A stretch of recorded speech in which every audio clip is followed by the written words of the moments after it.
Selamat datang di Minum Malam, tempat di mana segelas cerita bukan hanya untuk menghilangkan dahaga, tapi untuk menelan rasa takut yang merayap pelan di tengkukmu. Malam ini, kita akan membuka tirai gelap dari sebuah kisah tentang dendam. Dendam seorang pocong yang tak pernah tenang di dalam kuburnya. Ia menunggu. Ia mencari.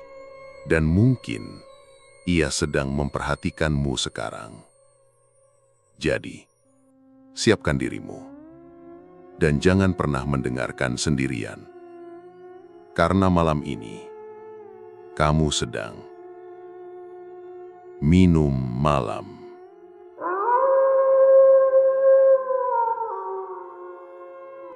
Pernahkah kalian mendengar cerita tentang sebuah kuburan yang dibongkar tanpa izin, dan sejak itu desa kecil menjadi tempat teror yang tak berkesudahan? Malam ini, izinkan aku membawa kalian menyusuri sebuah kisah nyata dari sebuah desa di Jawa Timur, desa yang hingga kini masih dihantui pocong dendam. Awal gangguan di desa. Malam itu, suasana desa sebenarnya terasa biasa saja. Angin berhembus pelan, bambu-bambu di pinggir jalan bergemerisik seakan berbisik, lampu minyak di pos ronda bergoyang, cahayanya redup kekuningan, membuat bayangan di dinding bergetar seolah bergerak sendiri. Udara dingin menusuk, bercampur bau tanah basah yang menempel di hidung, sisa hujan sore tadi. Di pojok pos ronda, 3 anak muda duduk berdekatan. Bima, yang paling berani sekaligus paling usil, duduk dengan santai sambil memainkan batu kerikil. Di sampingnya ada Joko, wajahnya pucat tapi tetap berusaha bercanda. Dan Rani, satu-satunya perempuan di antara mereka, duduk dengan gelisah. Matanya terus melirik ke arah pemakaman desa yang gelap, hanya diterangi rembulan samar di balik awan tebal. Suasana awalnya tenang, sampai tiba-tiba suara jangkrik yang biasanya riuh mendadak berhenti. Sunyi, seperti ada yang menekan tombol diam di seluruh desa. Mereka bertiga saling menatap, mencoba menebak ada apa. Kalian gak dengar sesuatu?" bisik Rani, suaranya pelan, nyaris gemetar. "Dengar apaan?" sahut Joko, memaksakan tawa. "Paling tikus lewat." Tapi Rani menggeleng. Nafasnya cepat, matanya fokus ke arah pemakaman. "Ada yang nangis dari arah kuburan. Dengar nggak?" Mereka terdiam, menajamkan telinga. Dan benar saja, samar-samar terdengar suara lirih, tangisan, panjang, serak, dan entah kenapa membuat bulu kuduk berdiri. Tangisan itu terdengar jelas, seolah berasal dari liang lahat yang paling dekat dengan jalan desa. Bima menelan ludah, lalu tertawa kecil, mencoba meremehkan rasa takutnya. "Paling orang iseng, ayo kita cek, siapa tahu ada maling kambing sembunyi di situ." Joko langsung mengibaskan tangan. "Waduh, lu aja deh. Gue mah nggak sudi main ke kuburan malam-malam gini." Mereka kembali diam, tapi suasana semakin menekan.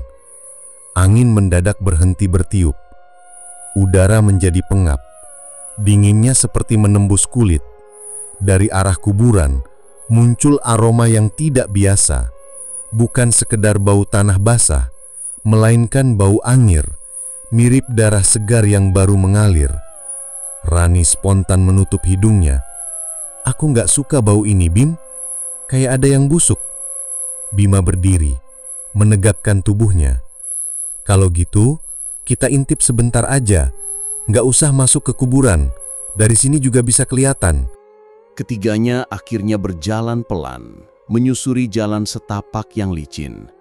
Cahaya lampu minyak semakin jauh di belakang, sementara di depan hanya rembulan samar yang sesekali tertutup awan hitam. Setiap langkah mereka terdengar jelas, kerak-kerak, bunyi ranting patah diinjak kaki. Ketika mereka semakin dekat, tangisan itu terdengar makin nyata.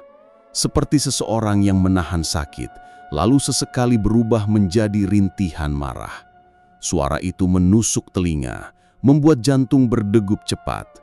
Joko berbisik dengan suara tercekat, "Kalau itu bukan orang, kita gimana?" Bima tak menjawab, ia terus menatap ke depan, matanya menyipit. Rani menggenggam lengannya erat, dingin keringatnya terasa. Dan saat itulah mereka melihatnya. Di sela rumpun bambu, ada bayangan putih, bergerak pelan seperti melayang, sekilas muncul lalu hilang. Bayangan itu tidak berjalan, tidak juga berlari, melainkan seakan melompat pendek lalu menghilang di balik gelap. Mata mereka bertiga membelalak, nafas tercekat, tubuh kaku, tak bisa bergerak. Bim, suara Joko pecah, hampir tak terdengar. "Kau lihat itu, putih, lompat-lompat." Bayangan itu muncul lagi, kali ini lebih jelas. Bentuknya tinggi, kain putihnya kotor penuh tanah, kepalanya terikat seperti kain kafan. Walau samar, mata sosok itu terlihat menatap langsung ke arah mereka. Tajam, kosong, namun penuh amarah. Bima akhirnya sadar betul bahwa yang mereka lihat bukan maling kambing, bukan orang iseng, itu sesuatu yang jauh lebih mengerikan. Angin kembali bertiup kencang, membuat daun-daun bambu bergeremesik keras. Tangisan itu berubah menjadi tawa serak yang menggema, suasana semakin mencekam, dan sebelum mereka sempat kabur, suara berat berbisik entah dari mana, tepat di telinga mereka. "Kuburanku, siapa yang membongkarnya?"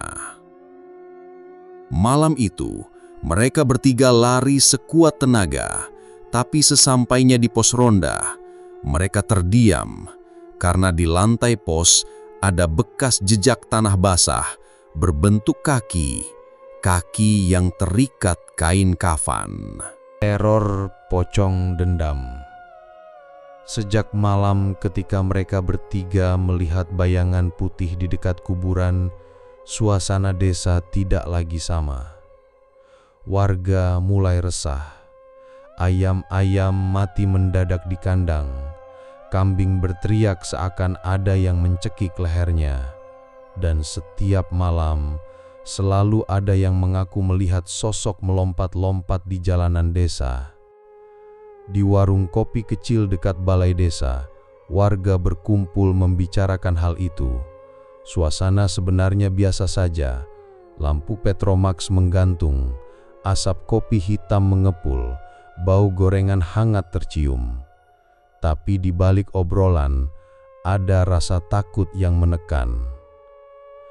Pak Karyo, kepala desa yang dikenal keras kepala, menggebrak meja sambil mengernyit. "Sudahlah, kalian terlalu percaya tahayul. Itu pasti cuma orang iseng yang pakai kain putih buat nakut-nakutin." Bimang menunduk. Jantungnya berdebar. Ia tahu apa yang dilihatnya malam itu bukan sekadar orang iseng, tapi ia ragu untuk bicara.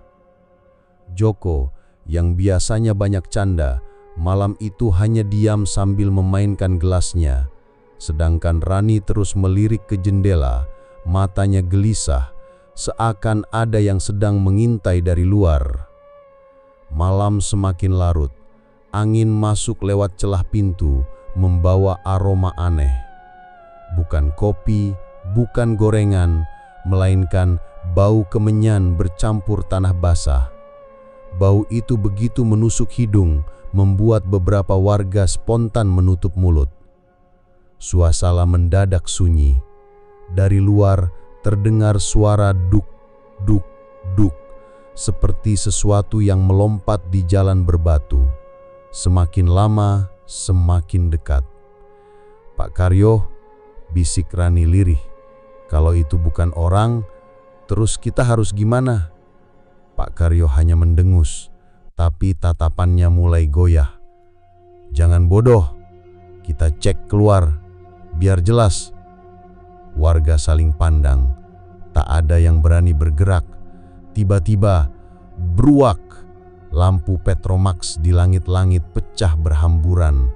Ruangan gelap total, hanya tersisa bara rokok yang menyala merah di tangan seorang bapak tua. Udara langsung dingin menusuk, seakan seluruh panas hilang dalam sekejap. Di kegelapan itu, Bima merasakan sesuatu berbisik di telinganya. Suaranya berat, parau, dan jelas bukan manusia. "Kuburanku rusak, siapa yang merusaknya? Akan kubawa mati." Bima gemetar, matanya membelalak. "Kalian dengar itu?" bisiknya pada Joko dan Rani. Joko hanya mengangguk kaku, wajahnya pucat pasi. Rani menutup mulut, menahan tangis. Lalu, kilatan petir menyambar di langit. Cahayanya menembus jendela, dan dalam sepersekian detik cahaya itu, semua orang di warung melihatnya. Sosok putih berdiri di jalan, tinggi, kain kafannya sobek di bagian dada, tanah basah menempel di tubuhnya, matanya merah menyala, menatap lurus ke arah warung. Beberapa warga menjerit histeris. Kursi terjungkal, gelas pecah, semua berebut keluar lewat pintu belakang. Pak Karyo mencoba tetap tegar, wajahnya tegang. "Itu cuma bayangan, teriaknya, tapi suaranya pecah. Namun pocong itu bergerak, bukan berjalan, bukan berlari, tapi melompat. Setiap hentakan kakinya menghasilkan suara duk yang menggema di telinga, semakin keras, semakin dekat. Rani berusaha lari, tapi langkahnya terhenti. Di depan pintu belakang, ia melihat sosok itu sudah menunggu. Kain kafannya basah, meneteskan lumpur ke lantai. Wajahnya menunduk, tapi dari sela kain, sepasang mata merah menatap langsung ke arahnya. Tangannya yang terikat kain bergerak pelan seolah ingin meraih. Bukan kita yang bongkar kuburanmu," bisik Rani sambil mundur gemetar. Dan seakan menjawab, sosok itu mengeluarkan suara mengerikan, setengah tawa, setengah jeritan, yang membuat semua bulu kuduk berdiri.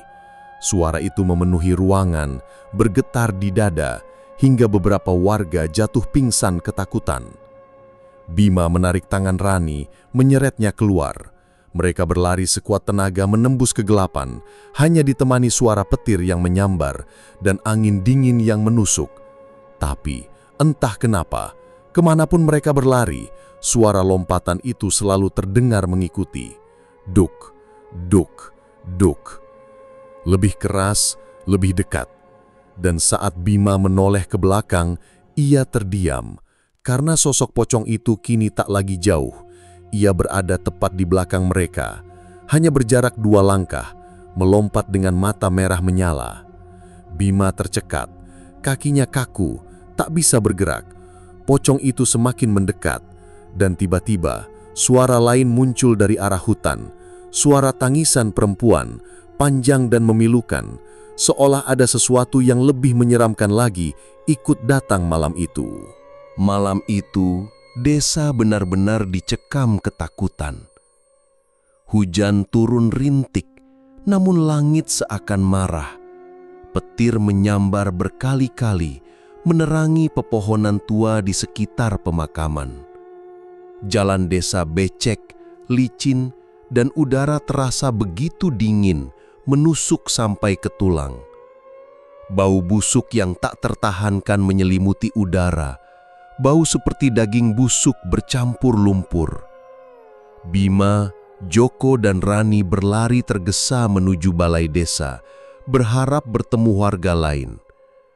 Nafas mereka terengah, baju basah kuyup, dan benar saja, Di sana sudah ada beberapa orang berkumpul, wajah-wajah pucat dengan mata penuh cemas. Di antara mereka, Pak Karyo berdiri, mencoba tegar meski pelipisnya basah keringat.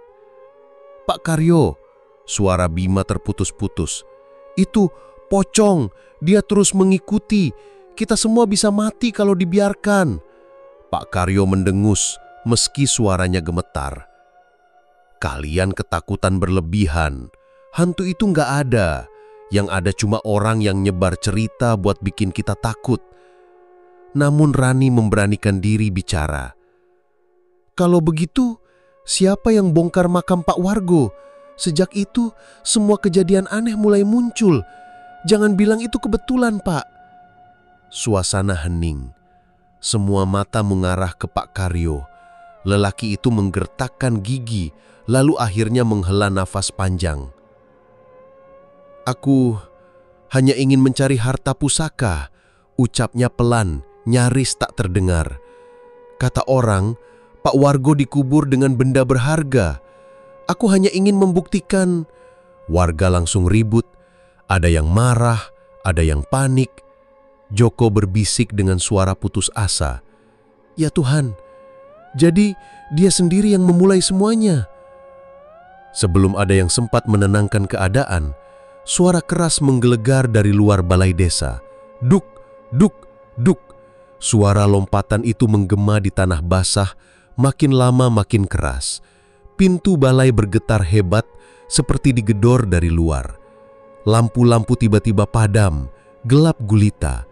Hanya tersisa cahaya petir yang menyambar sesekali, memperlihatkan wajah-wajah pucat ketakutan. Kemudian pintu itu terbuka sendiri, perlahan, berderit panjang, dan sosok itu muncul. Pocong Pak Wargo. Tubuhnya penuh tanah basah, kain kafannya robek, matanya menyala merah. Dari mulutnya terdengar suara mengerikan, setengah jeritan, setengah tawa. Beberapa warga menjerit, ada yang langsung jatuh pingsan. Udara mendadak semakin dingin, nafas berubah jadi uap putih, bau busuk menusuk hingga membuat perut mual. Pocong itu melompat sekali dan tiba-tiba sudah berada di tengah ruangan. Tanah becek menetes dari tubuhnya membuat lantai licin. Semua orang mundur ketakutan, kecuali satu orang, Pak Karyo, yang kini gemetar, wajahnya pucat pasi.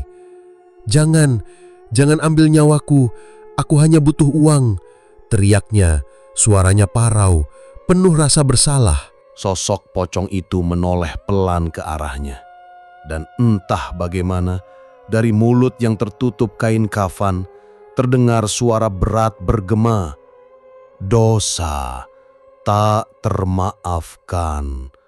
Pulanglah bersamaku ke tanah." Dalam sekejap, pocong itu melompat, tubuhnya menghantam Pak Karyo. Lelaki itu menjerit panjang, tubuhnya terseret keluar balai desa. Pintu menutup keras dengan sendirinya, meninggalkan semua warga dalam gelap. Di luar, jeritan itu terdengar semakin jauh, lalu tiba-tiba terhenti. Hening. Beberapa warga memberanikan diri keluar. Di pemakaman, mereka menemukan sebuah liang lahat terbuka. Tanahnya basah, berantakan. Di dalamnya, mereka melihat sesuatu bergerak, tapi ketika didekati, liang itu kosong. Tak ada tubuh, tak ada jejak, hanya kain kafan basah tergeletak, berlumuran darah segar. Bima menatap kain itu dengan wajah pucat. Tangannya gemetar saat menyentuh ujung kain.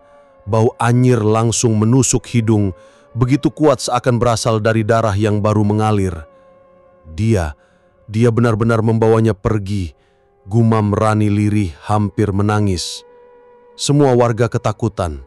Tak ada yang berani berkata apa-apa lagi. Malam itu mereka pulang dengan hati was-was, berharap semua sudah berakhir. Namun ternyata tidak. Beberapa hari kemudian, ketika Bima pulang larut malam, ia menemukan sesuatu tergantung di depan pintu rumahnya. Sebuah kain kafan basah, meneteskan darah segar ke tanah. Bima menatapnya, tubuhnya kaku, dan tiba-tiba dari balik kain itu terdengar bisikan berat, "Giliranmu berikutnya." Lampu rumah Bima mendadak padam, angin kencang bertiup, dan kain kafan itu terjatuh ke tanah. Namun suara tawa serak tetap terdengar, semakin dekat, seakan sosok itu kini sudah berada tepat di dalam rumah. Dan begitulah akhir dari kisah mengerikan malam itu.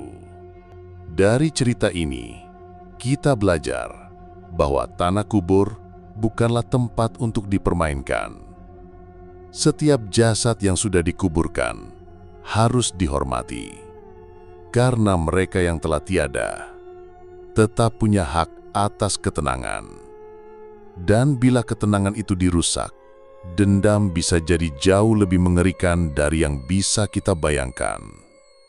Jangan pernah mengganggu makam siapapun, karena kalian tak pernah tahu arwah siapa yang sedang kalian bangunkan. Terima kasih sudah berani singgah di Minum Malam. Jangan lupa tekan tombol subscribe agar kamu tidak ketinggalan cerita hantu lainnya. Berikan like jika kamu masih sanggup mendengarkan. Dan lanjutkan menonton cerita lainnya kalau kamu memang cukup berani. Sampai jumpa di malam berikutnya, di tempat yang sama, di Minum Malam.